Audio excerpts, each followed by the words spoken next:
जगत में प्रत्येक व्यक्ति को किसी ना किसी प्रकार की निर्बलता अवश्य होती है। जैसे कोई बहुत तेजी से दौड़ नहीं पाता तो कोई अधिक भार नहीं उठा पाता, कोई असाध्य रोग से पीड़ित रहता है तो कोई पढ़े हुए पाठों को स्मरण में नहीं रख पाता। ऐसे अनेकों उदाहरण और भी हैं। क्या आप किसी ऐसे व्यक्ति को जानते हैं जिसे सब कुछ प्राप्त हो और हम जीवन की उस एक निर्बलता को जीवन का केंद्र मानकर जीते हैं?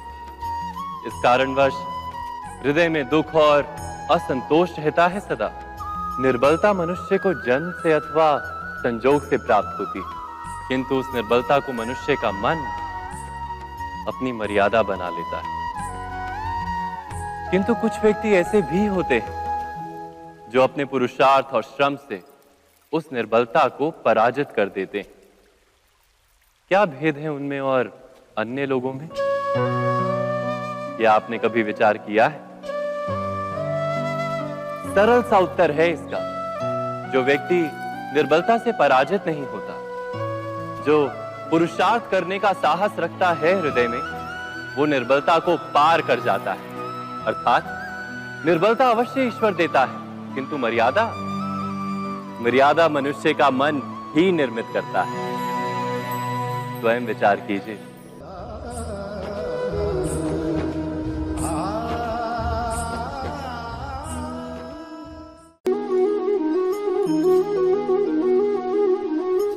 भविष्य का दूसरा नाम है संघर्ष। हृदय में आज इच्छा होती है और यदि पूर्ण नहीं हो पाती तो हृदय भविष्य की योजना बनाता है। भविष्य में इच्छा पूर्ण होगी ऐसी कल्पना करता रहता है, किंतु जीवन ना तो भविष्य में है ना अतीत में। जीवन तो इस क्षण का नाम है, अर्थात इस क्षण का अनुभव ही जीवन का अनुभव। पर हम ये जानते हुए भी इतना सा सत्य समझ नहीं पाते। या तो हम बीते हुए समय के स्मरणों को घेर कर बैठे रहते हैं, या फिर आने वाले समय के लिए हम योजनाएं बनाते रहते हैं और जीवन जीवन बीत जाता है। एक सत्य यदि हम हृदय में उतार लें कि ना हम भविष्य देख सकते हैं, ना ही भविष्य निर्मित कर सकते हैं, हम तो केवल धैर्य और साहस के साथ भविष्य को आलिंगन दे सकते हैं, स्वागत कर सकते हैं भविष्य का। तो क्या जीवन का हर पल जीवन से नहीं भर जाएगा? स्वयं विचार कीजिए।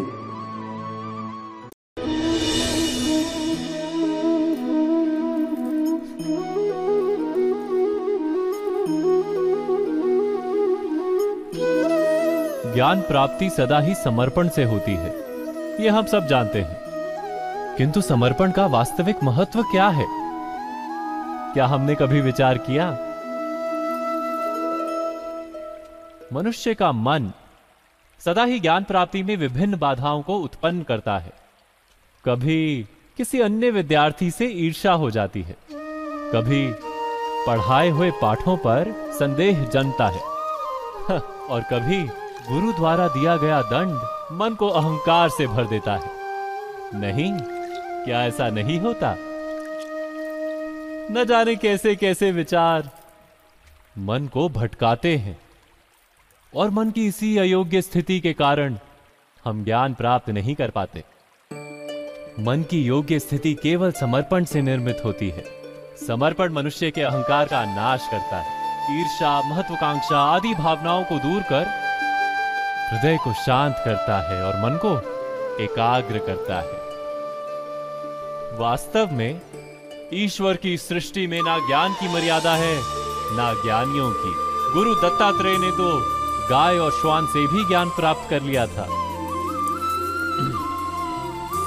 अर्थात विषय ब्रह्म ज्ञान का हो या जीवन के ज्ञान का या गुरुकुल में प्राप्त होने वाले ज्ञान का, उसकी प्राप्ति के लिए गुरु से अधिक महत्व है उस गुरु के प्रति हमारा समर्पण। क्या ये सत्य नहीं?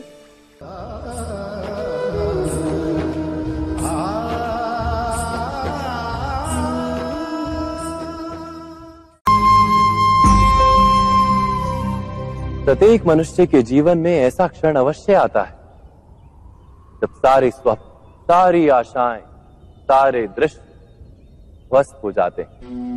जीवन के सारे आयोजन ही बिखर जाते हैं। एक और धर्म होता है और दूसरी ओर सुख। इसी को धर्म संकट कहते हैं। जब धर्म का वहन ही संकट हो और धर्म का त्याग ही सुख हो। विचार कीजिए, कभी किसी स्वजन के विरुद्ध सत्य बोलने का अवसर प्राप्त हो जाता है, कभी ठीक दरिद्रता के समय सरलता से चोरी करने का मार्ग प्राप्त हो जाता है, कभी किसी शक्तिशाली राजनेता या राजा के कर्मचारी का अधर्म प्रकट हो जाता है। सबके जीवन में ऐसी घटना बनती ही रहती है। अधिकतर लोग ऐसे किसी क्षण को धर्म संकट के रूप में जान ही नहीं पाते। हमें किसी प्रकार के संघर्ष का अनुभव ही नहीं होता। सहजता से सुख की ओर खींचे चले जाते हैं, जैसे मक्खी गुड़ की ओर खींची चली जाती। वास्तव में धर्म संकट का क्षण ईश्वर के निकट जाने का क्षण होता है। यदि हम संघर्षों से भयभीत ना हो, सुख की ओर आकर्षित ना हो, अपने धर्म पर दृढ़ रहे, तो ईश्वर का साक्षात्कार दूर नहीं।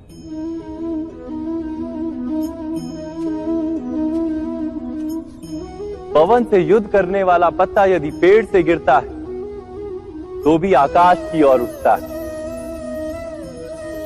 पवन से झुकने वाली घास वहीं भूमि पर रह जाती है। अर्थात धर्म संकट से यदि हम संकट को ही टाल दें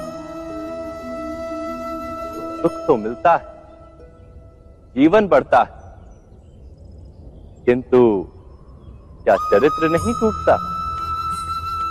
क्या आत्मा दरिद्र नहीं हो जाती? क्या ईश्वर से अंतर नहीं हो जाता? स्वयं विचार किए। दो व्यक्ति जब निकट आते हैं तो एक दूसरे के लिए सीमाएं और मर्यादाएं निर्मित करने का प्रयत्न अवश्य करते हैं। हम यदि सारे संबंधों पर विचार करें तो देखेंगे कि इन सारे संबंधों का आधार यही सीमाएं हैं जो हम दूसरों के लिए निर्मित करते हैं। और यदि अनजाने में भी कोई अन्य व्यक्ति इन सीमाओं को तोड़ता है तो उसी क्षण हमारा हृदय क्रोध से भर जाता है। इन सीमाओं का वास्तविक रूप क्या है? क्या हमने कभी विचार किया? सीमाओं के द्वारा हम दूसरे व्यक्ति को निर्णय करने की अनुमति नहीं देते। अपना निर्णय उस व्यक्ति पर थोपते हैं, अर्थात किसी की स्वतंत्रता का अस्वीकार करते हैं। और जब स्वतंत्रता का अस्वीकार किया जाता है तो उसका हृदय दुख से भर जाता है। और जब वो सीमाओं को तोड़ता है तो हमारा हृदय क्रोध से भर जाता है। क्या ऐसा नहीं होता?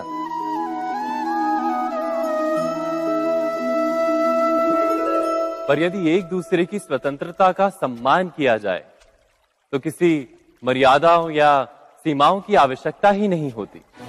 अर्थात जिस प्रकार स्वीकार किसी संबंध का देह है, क्या वैसे ही स्वतंत्रता किसी संबंध की आत्मा नहीं? स्वयं विचार कीजिए। सबके जीवन में ऐसा प्रसंग अवश्य आता है कि सत्य कहने का निश्चय होता है हृदय में, किंतु मुख से सत्य निकल नहीं पाता। कोई भय मन को घेर लेता है। किसी घटना अथवा प्रसंग के बारे में बात करना या फिर स्वयं से कोई भूल हो जाए उसके बारे में कुछ बोलना, क्या ये सत्य है? नहीं। ये तो केवल तथ्य है, अर्थात जैसा हुआ था वैसा केवल बोल देना सामान्य सी बात है। किंतु कभी कभी उस तथ्य को बोलते हुए भी भय लगता है। कदाचित किसी दूसरे की भावनाओं का विचार आता है मन, दूसरे को दुख होगा ये भय भी शब्दों को रोकता है। तो ये सत्य क्या है? क्या हमने कभी विचार किया है? जब भय रहते हुए भी कोई तथ्य बोलता है तो वो सत्य कहलाता है।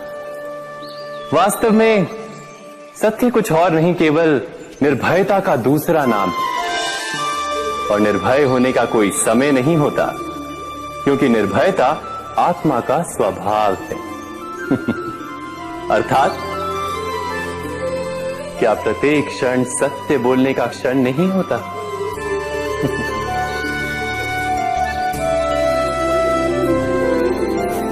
स्वयं विचार कीजिए।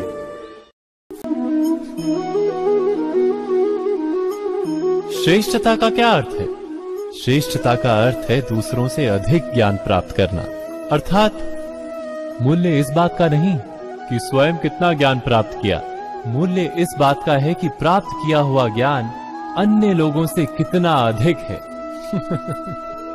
अर्थात श्रेष्ठता की इच्छा ज्ञान प्राप्ति को भी एक स्पर्धा बना देती है। और स्पर्धा में विजय अंतिम कब होती है?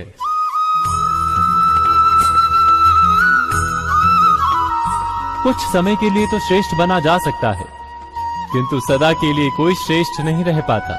फिर वही असंतोष, पीड़ा और संघर्ष जन्म लेता है।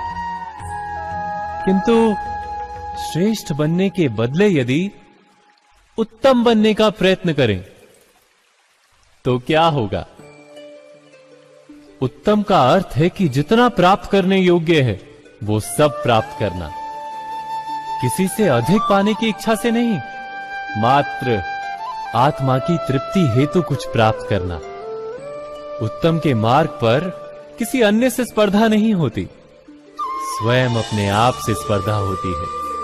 अर्थात उत्तम बनने का प्रयत्न करने वाले को देर अबेर सारा ज्ञान प्राप्त हो जाता है, बिना प्रयत्न के ही वो श्रेष्ठ बन जाता है। किंतु जो श्रेष्ठ बनने का प्रयत्न करता है वो श्रेष्ठ बने या ना बने, उत्तम कभी नहीं बन पाता।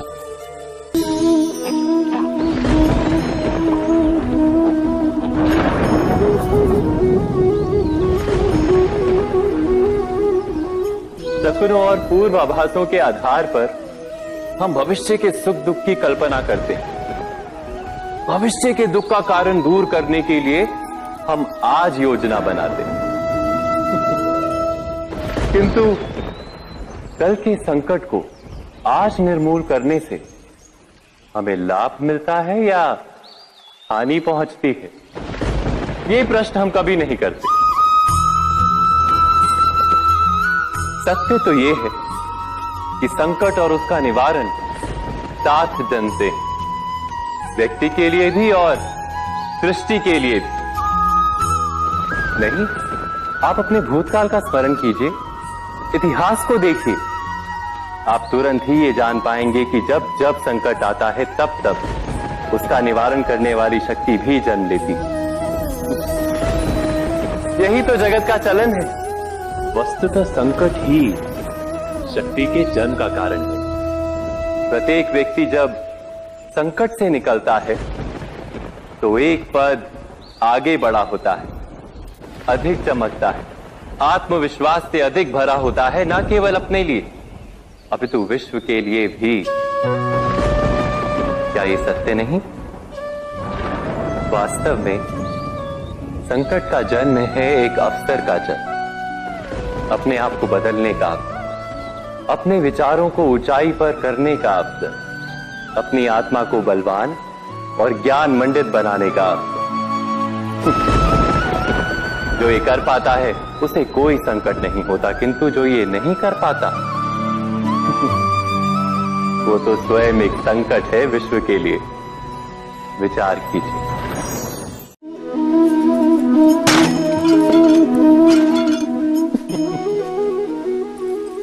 कभी कभी कोई घटना मनुष्य के जीवन की सारी योजनाओं को तोड़ देती और मनुष्य उस आघात को अपने जीवन का केंद्र मान लेता।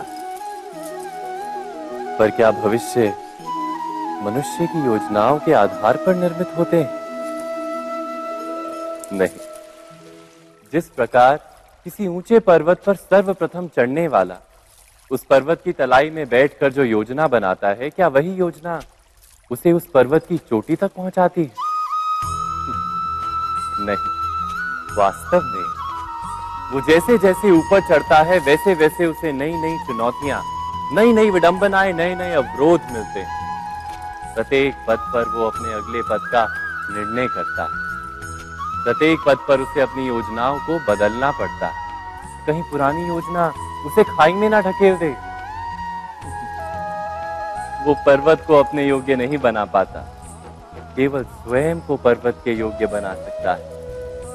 क्या जीवन के साथ भी ऐसा ही नहीं? जब मनुष्य जीवन में किसी एक चुनौती को, एक अवरोध को अपने जीवन का केंद्र मान लेता है, अपने जीवन की गति को ही रोक देता है, तो वो अपने जीवन में सफल नहीं बन पाता और ना ही सुख और शांति प्राप्त कर पाता। अर्थात जीवन को अपने योग्य बनाने के बदले स्वयं अपने को जीवन के योग्य बनाना ही सफलता और सुख का एकमात्र मार्ग नहीं। स्वयं विचार कीजिए।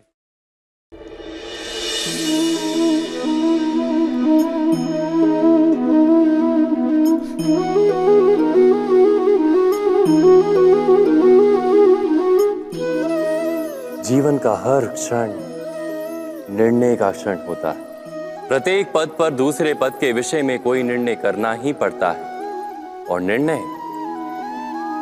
निर्णय अपना प्रभाव छोड़ जाता है।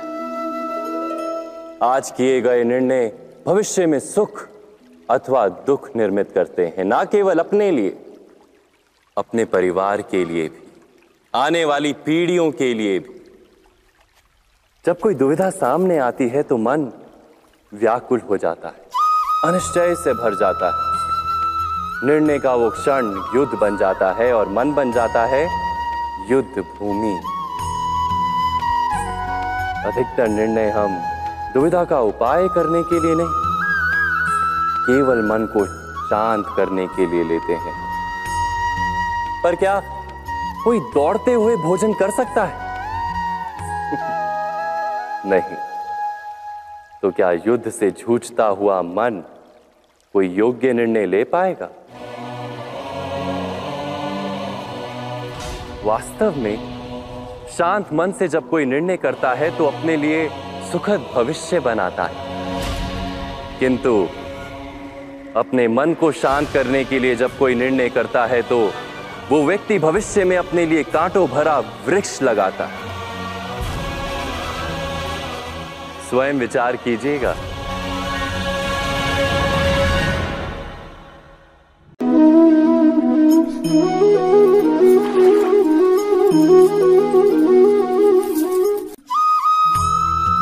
जीवन में आने वाले संघर्षों के लिए जब मनुष्य स्वयं को योग्य नहीं मानता, जब उसे अपने ही बल पर विश्वास नहीं रहता, तब वो सद्गुणों को त्याग कर दुर्गुणों को अपनाता है। वस्तुतः मनुष्य के जीवन में दुर्जनता जन्म ही तब लेती है जब उसके अंतर में आत्मविश्वास नहीं होता। आत्मविश्वास ही अच्छाई को धारण करता है। ये आत्मविश्वास है क्या?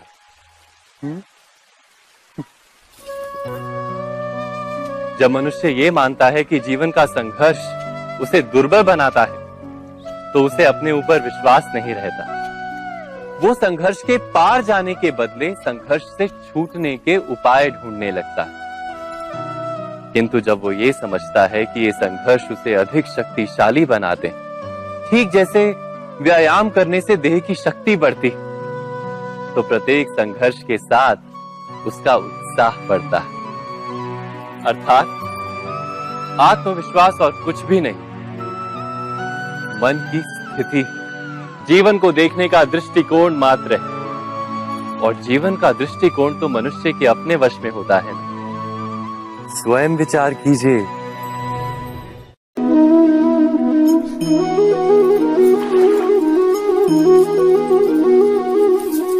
पिता सदा ही अपने संतान के सुख की कामना करते हैं, उनके भविष्य की चिंता करते रहते हैं। इसी कारणवश सदा ही अपने संतानों के भविष्य का मार्ग स्वयं निश्चित करने का प्रयत्न करते रहते हैं।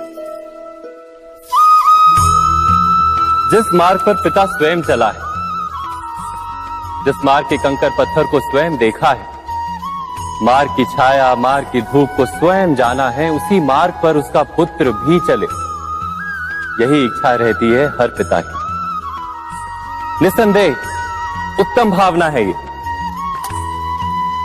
किंतु 3 प्रश्नों के ऊपर विचार करना हम भूल ही जाते हैं। कौन से प्रश्न? प्रथम प्रश्न, क्या समय के साथ प्रत्येक मार्ग बदल नहीं जाते? क्या समय सदा ही नई चुनौतियों को लेकर नहीं आता? तो फिर बीते हुए समय के अनुभव नई पीढ़ी को किस प्रकार लाभ दे सकते हैं? दूसरा प्रश्न, क्या प्रत्येक संतान अपने माता पिता की छवि होता है? हाँ, संतानों को संस्कार तो अवश्य माता पिता देते हैं, किंतु भीतर की क्षमता तो ईश्वर देते हैं। तो जिस मार्ग पर पिता को सफलता मिली है, विश्वास है कि उसी मार्ग पर उसकी संतानों को भी सफलता और सुख प्राप्त होगा।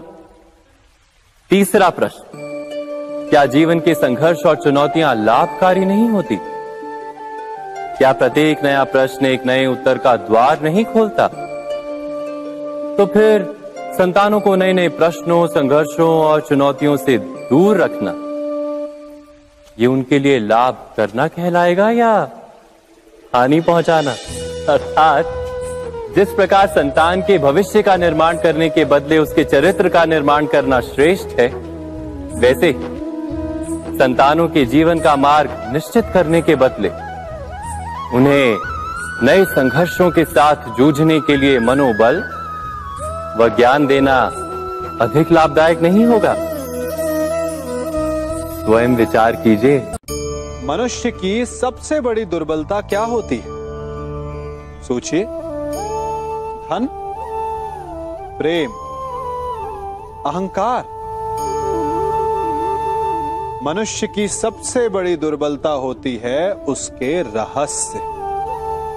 चाहे आप कितने भी शक्तिशाली क्यों ना हो, कितने भी प्रबल क्यों ना हो, परंतु उसके रहस्य उसके नाश की चाबी होती है। इसलिए यदि प्रबल रहना है, शक्तिशाली रहना है, समर्थ रहना है, तो अपने रहस्य को किसी को भी ना बताएं, ना मित्र को और ना ही शत्रु को, क्योंकि समय पड़ने पर कब कौन शत्रु हो जाए ऐसा कहना संभव नहीं।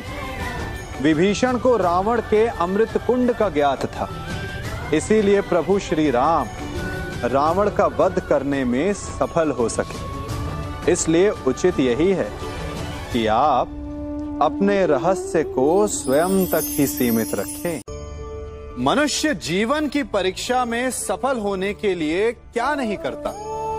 वो परिश्रम करता है, दौड़ भाग करता है, और ये सब करने के पश्चात भी जब उसका काम नहीं बनता तो वो नकल करता है ना?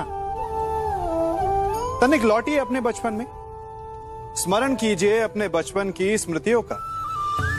क्या स्मरण हुआ? विद्यालय में जब आप परीक्षा देने जाते थे तो क्या होता था? आप ना सही, परंतु कोई ना कोई सफलता पाने के लिए नकल करता ही था और उत्तीर्ण भी हो जाता था, है ना? परंतु जीवन की परीक्षा ऐसी नहीं होती। नकल करने वाला सफल नहीं होता।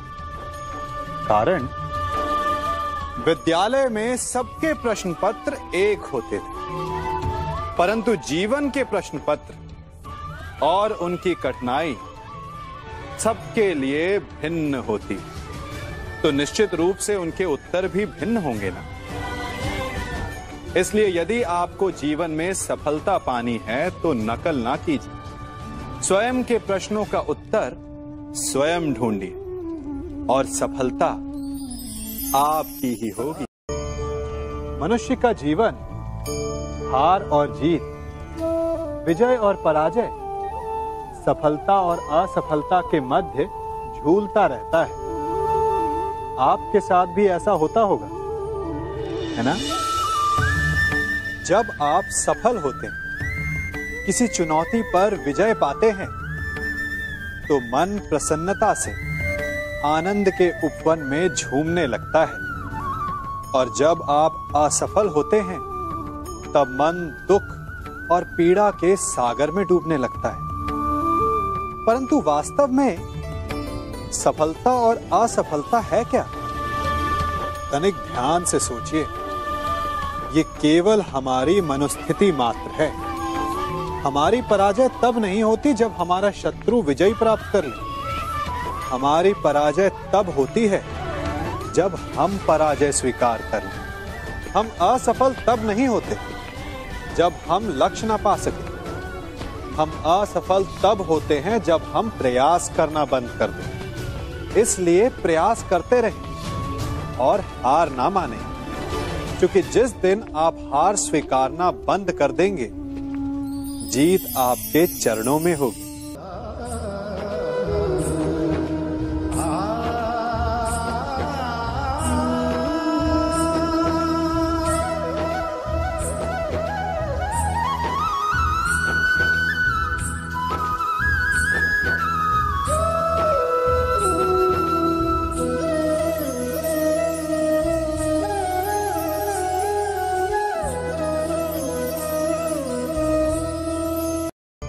आप सबने बरगद के वृक्ष को तो देखा ही होगा।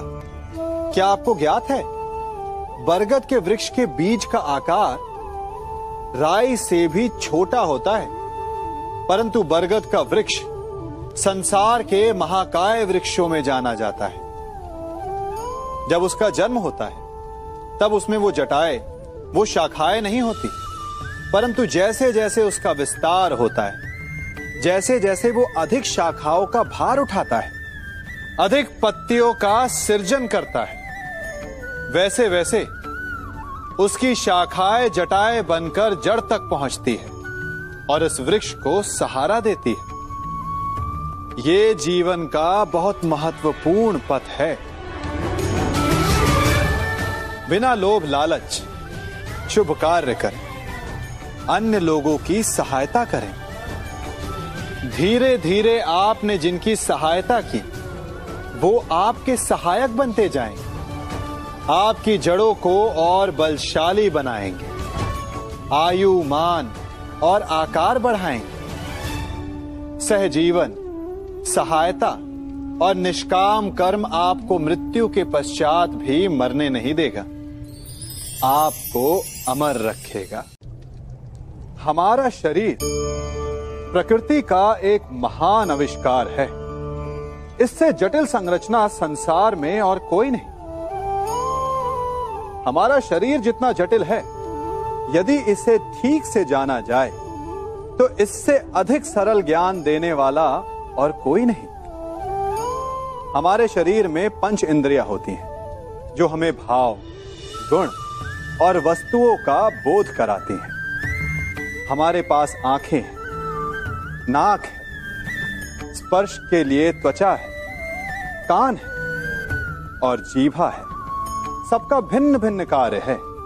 आंखों से देखना, कानों से सुनना, नथनों से श्वास लेना, त्वचा से स्पर्श करना और जीभा से स्वाद लेना। परंतु क्या आपने कभी सोचा कि प्रकृति ने हमें 2 आंखें दी, 2 नथने दी, 2 कान दी, स्पर्श के लिए ये पूरा शरीर दिया, परंतु जीभा केवल 1 दी? ऐसा क्यों? क्योंकि प्रकृति चाहती है कि हम देखें अधिक, सुने अधिक और ज्ञान अधिक अर्जित करें, बोले कम। क्योंकि अधिक वाचाल नाश को निमंत्रण देता है। स्मरण रखिएगा।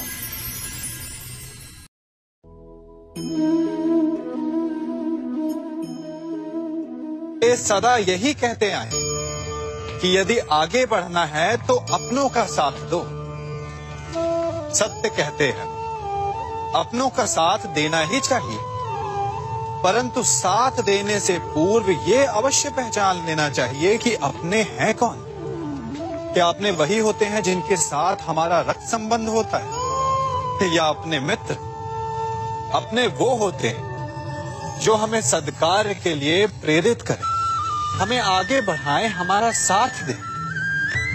और वो जिनका साथ देने से समाज का नाश, धर्म की हानि हो, वो सगे हो करके भी सगे नहीं होते। इसलिए जब अपनों की परिभाषा का चुनाव करें तो उन्हें अपना माने जो आपका साथ दे, उन्हें नहीं जो हमें अज्ञान के मार्ग पर ले जाएं।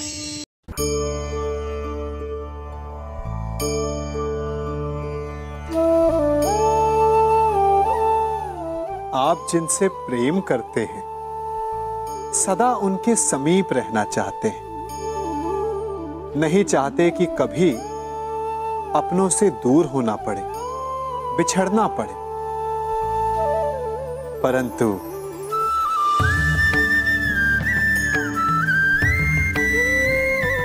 एक समय के पश्चात अपनों से दूर हो जाना उन्नति के लिए आवश्यक है।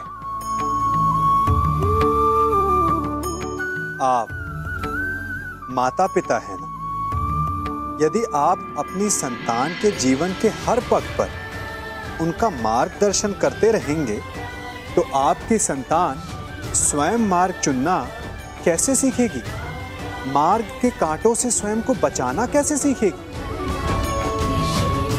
इसीलिए एक समय के पश्चात अपनों से बनाई गई दूरी सदा लाभदायक रहती है।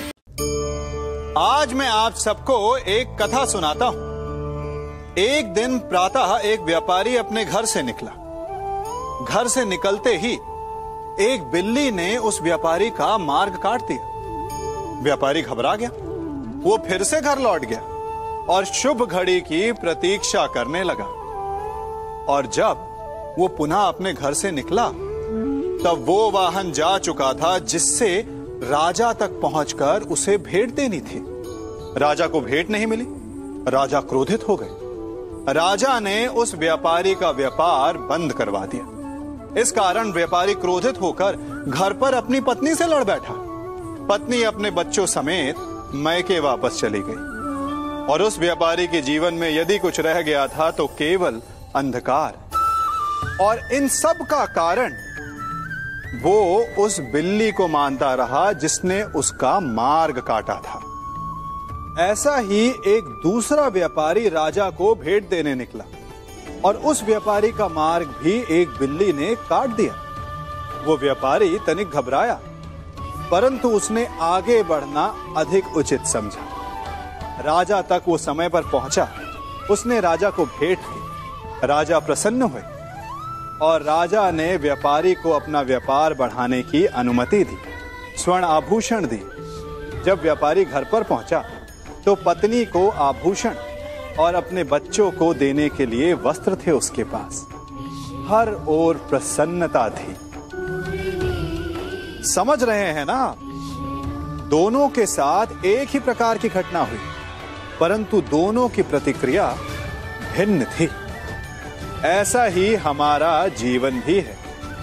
हमारे जीवन में प्रारब्ध का अपना स्थान है, परंतु उससे कई अधिक महत्वपूर्ण हमारी प्रतिक्रिया, हमारे सोच का प्रभाव है। क्योंकि यही हमारे जीवन को आकार देते हैं। इसलिए अपनी सोच को सकारात्मक रखिए। आपका जीवन सदैव आनंदमय।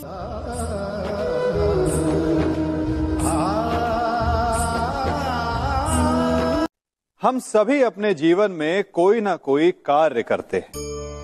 कार्य करते हैं तो थकान की अनुभूति होती है और यदि थकान ना उतरे तो कार्य करने का मन नहीं करता।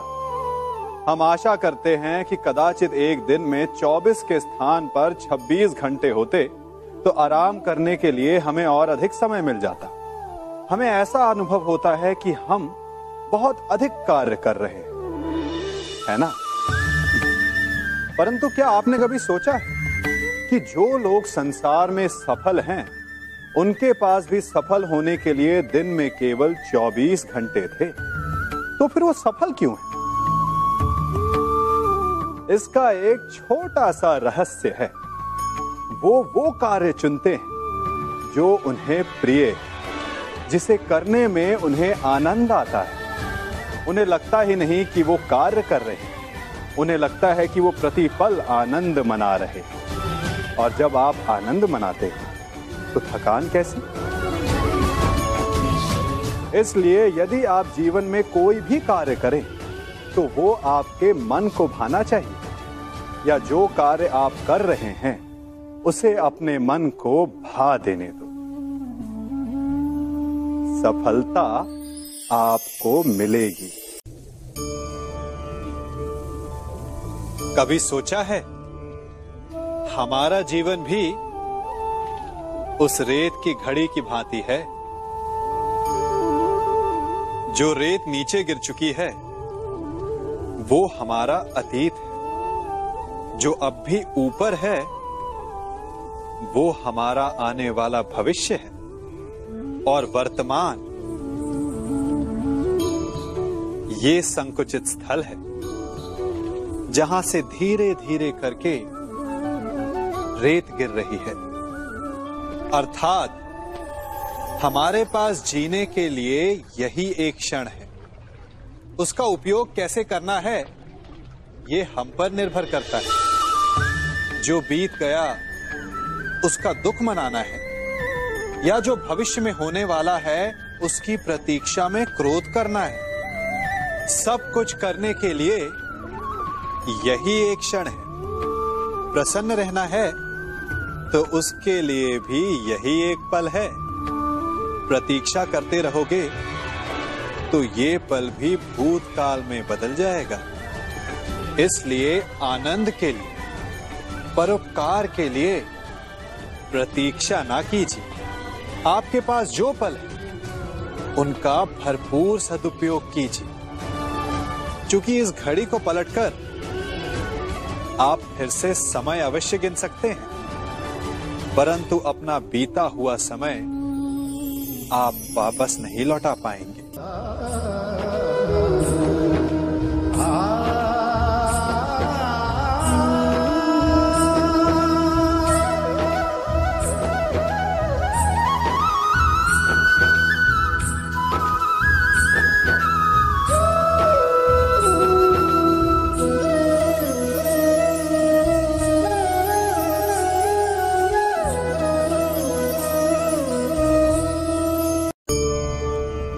मनुष्य भी बड़ा विचित्र प्राणी है। अपनों से नीचे के स्तर के लोगों को वो हे दृष्टि से देखता है, उनका उपहास उड़ाता है, उनसे बार बार कहता है कि तुम्हारा कुछ नहीं हो सकता, तुम भविष्य में कुछ नहीं कर पाओगे। जब मनुष्य के पास धन, संपत्ति, मान होता है तो वो दूसरों का आदर नहीं करता, परंतु वो एक बात भूल जाता है कि उससे भी अधिक शक्तिशाली कोई अस्तित्व में है, और वो है समय। काल काल अपना चक्र कब बदलेगा ये कोई नहीं जानता। समय अपनी करवट कब लेगा ये कोई नहीं जानता। कोयला भी समय के साथ साथ हीरे में परिवर्तित हो जाता है। इसलिए जीवन में कभी भी किसी का भी उपहास नहीं उड़ाना चाहिए।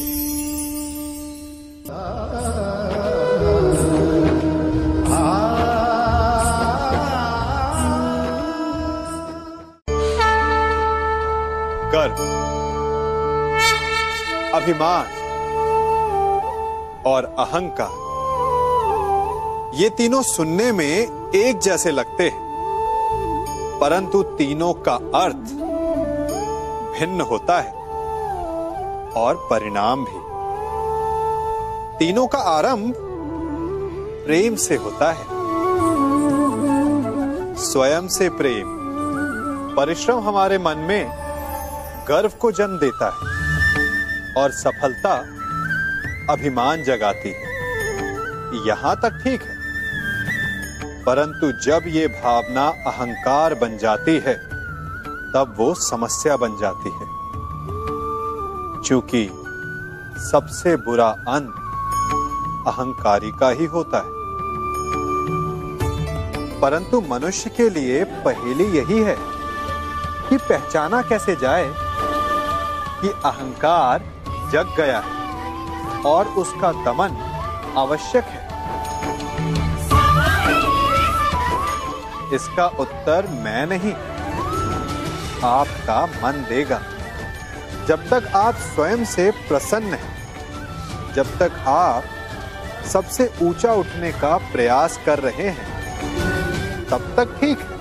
परंतु जब आपके मन में दूसरों को नीचा समझने का भाव आ जाए तो सावधान हो जाइए, क्योंकि यही अहंकार है जो वास्तव में आपको हीन कर रहा है।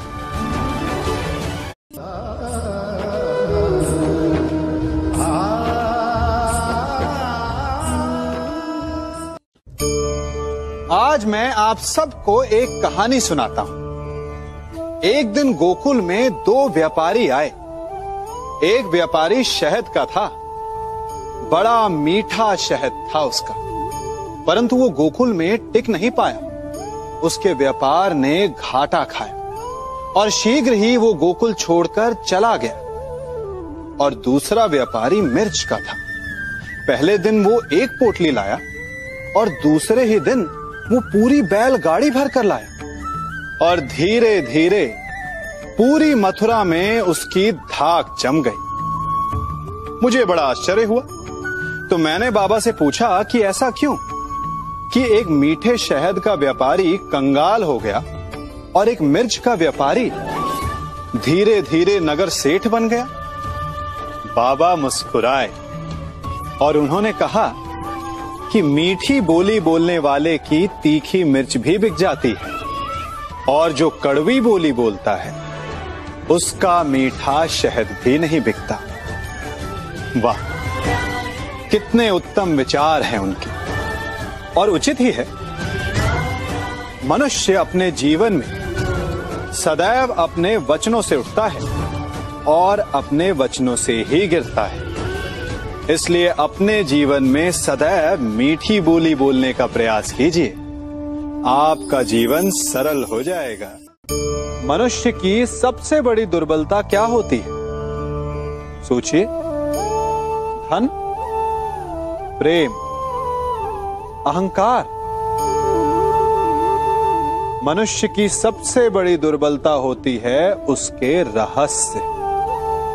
चाहे आप कितने भी शक्तिशाली क्यों ना हो, कितने भी प्रबल क्यों ना हो, परंतु उसके रहस्य उसके नाश की चाबी होती है। इसलिए यदि प्रबल रहना है, शक्तिशाली रहना है, समर्थ रहना है, तो अपने रहस्य को किसी को भी ना बताएं, ना मित्र को और ना ही शत्रु को, क्योंकि समय पड़ने पर कब कौन शत्रु हो जाए ऐसा कहना संभव नहीं। विभीषण को रावण के अमृत कुंड का ज्ञात था, इसीलिए प्रभु श्री राम रावण का वध करने में सफल हो सके। इसलिए उचित यही है कि आप अपने रहस्य को स्वयं तक ही सीमित रखें।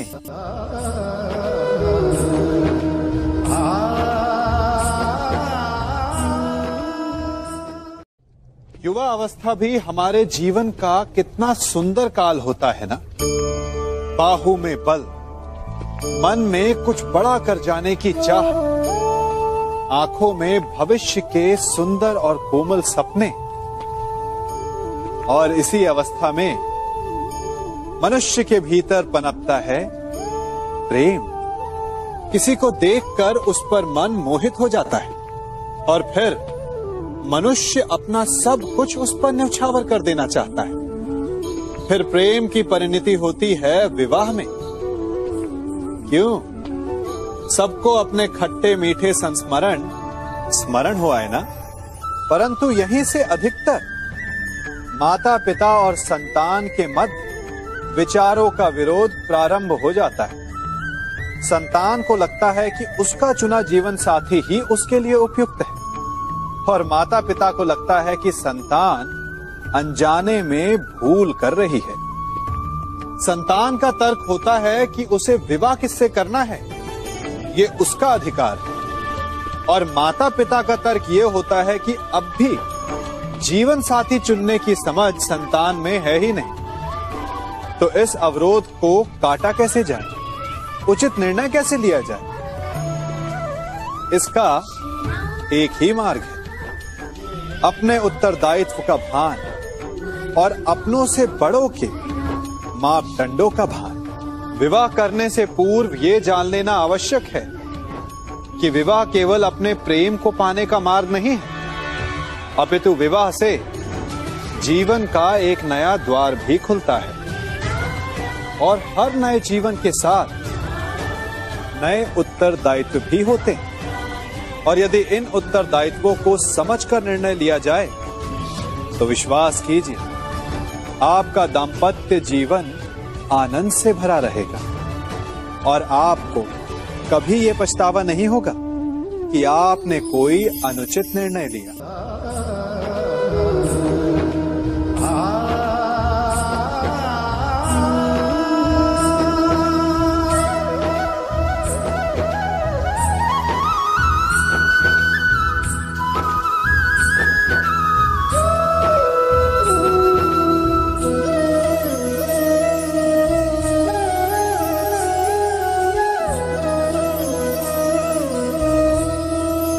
जब सागर का जल वाष्प बनकर उड़ता है तब वो हमें दिखाई नहीं देता। मेघ उस जल को अपने भीतर छिपा लेते हैं, लंबी यात्रा करते हैं, प्रयास करते हैं कि वो जल सदा उनके भीतर छिपा रहे, परंतु जब वायु का वेग उन्हें उड़ाकर किसी पर्वत से ले जाकर के टकरा देता है तब उन मेघों को बरसना ही पड़ता है, क्योंकि यही नियति है, यही प्रकृति है। क्योंकि जल को सागर में जाकर मिलना ही है। ठीक ऐसा ही हमारे साथ भी होता है। हम सत्य को अपने मन के मेघों में चाहे जितना छिपाने का प्रयास कर लें, परंतु समय की आंधी उसे वास्तविकता के पर्वत से ले जाकर के टकराकर हमारे समक्ष ले ही आती है। जिस भय के कारण आप सत्य को सामने नहीं लेकर आना चाहते, एक दिन वही भय हमारे समक्ष आकर खड़ा हो जाता है, और फिर हम लाचार हो जाते हैं, क्योंकि हमने उस भय का सामना करने की तैयारी नहीं की होती। इसलिए सत्य से भागे नहीं, उसे छिपाए भी नहीं, उसे स्वीकार करें। भविष्य की बड़ी विपत्ति से बच जाएंगे।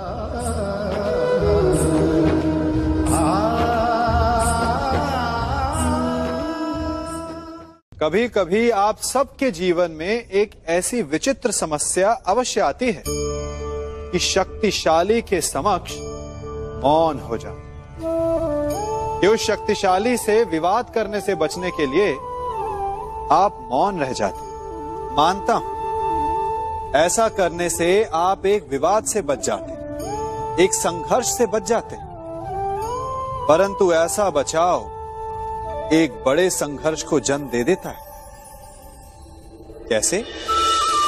हमारा मौन रहना अनजाने में उसका समर्थन बन जाता है, और वो स्वयं को अधिक शक्तिशाली अनुभव करता है, और यहां से हमारा दमन प्रारंभ हो जाता है। एक के बाद एक हम अन्याय में अनचाहे रूप से सम्मिलित होते चले जाते हैं। तो इसका तोड़ क्या है? ये समझने के लिए ये जानना आवश्यक है कि ऐसी कौन सी बात है जो आपको विरोध करने से रोकती है।